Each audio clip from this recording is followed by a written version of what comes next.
Bosch battery charger. Bago daw to at sira o hindi nagana.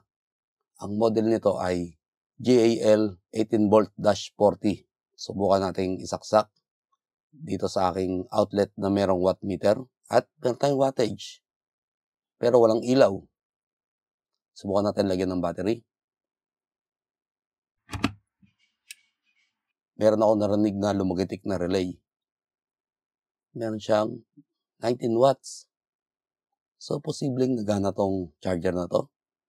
Sira lang ang LED. Subukan natin sa isa kong battery. Dito sa 4AH na Procore. Lumagitik ang relay. At meron tayong 87 watts. Subukan natin buksan. So, kapares nito, bago to. Hindi ko marirekomenda na buksan to kasi mas maganda talaga kung bago kapares nito, ipa-warranty. Pero, itong charger na to ay walang warranty seal. So, ibig sabihin, pwede talaga siyang buksan. Kasi yung battery natin, kung natatandaan nyo, nagbukas tayo ng Bosch na battery nung nakaraan, merong silang tornilyo niya. So, malalaman ng seller o ng Bosch na nabuksan na yan. Ito, bago pa siya. Pero, hindi pa siya nabubuksan. Rinig naman natin sa tigas ng tornilyo.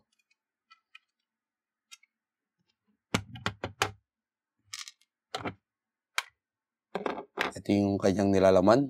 So, itong battery charger na to is switch mode power supply. So, ingat tayo dyan sa capacitor niyan sa input voltage. Ang ginagawa ko pagka ganito, meron akong bumbilya dito na 220 volts incandescent bulb, yung old school. Isasawsaw ko lang to sa paa ng primary capacitor at wala. So, meron niyang 400 volt, 100 UF. Medyo masakit yan pag nakakuryente. Wala na siyang karga kagad. Ang ganda. Ibig sabihin, kusa siyang nagdi-discharge. So, depende naman yan sa mga gumawa ng circuit sa design. Meron kasing design na nag-hold talaga ng charge. So, ngayon, diretso tayo dito sa LED. Kuha tayo ng tester. Lagay lang natin to sa diode mode o diode test.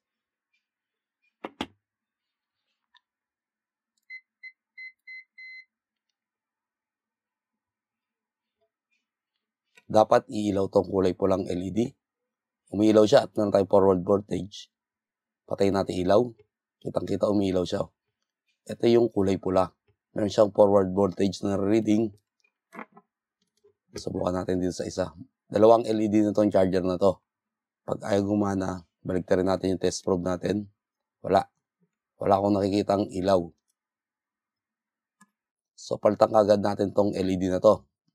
5mm LED lang to. Na-clear siya. Meron akong pamalit dito. Subukan natin.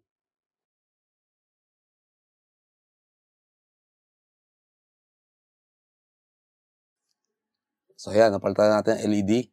Siguraduhin lang natin na tama yung ating orientation, yung anode at cathode. So, may palatandaan naman yan sa LED mismo. Makikita natin yung itsura niya. Ginawa ko dito, pinicturean ko muna bago ko pinalitan. Okay. Tapos, tatakpan ko na kagad to. Ayokong mag-power ng naka-open to. Tatakot ako sa mga gantong power supply.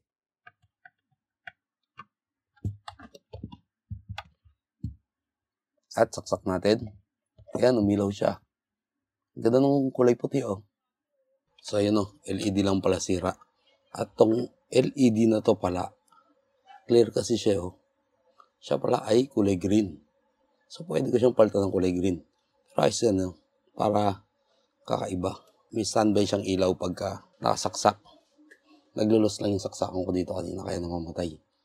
So, yan lang ang problema. LED lang. So, mas maganda talaga meron tayong watt meter. Kahit yung handheld lang na ganito. So, makikita na natin kung meron siyang wattage. Kahit ako naman nasa sitwasyon ng may-ari nito, iisipin ko rin talagang sira. Kasi nga walang ilaw.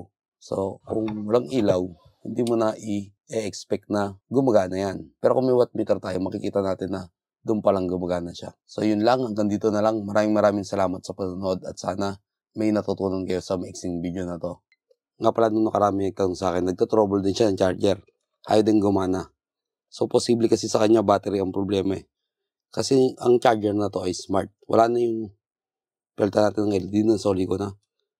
Tapos, pag tinester kasi natin to, tong para sa negative at positive niya, Kapares na walang nare-reading, oh. Wala. 0. 0. 1.3 volt. 1 volt. Negative to.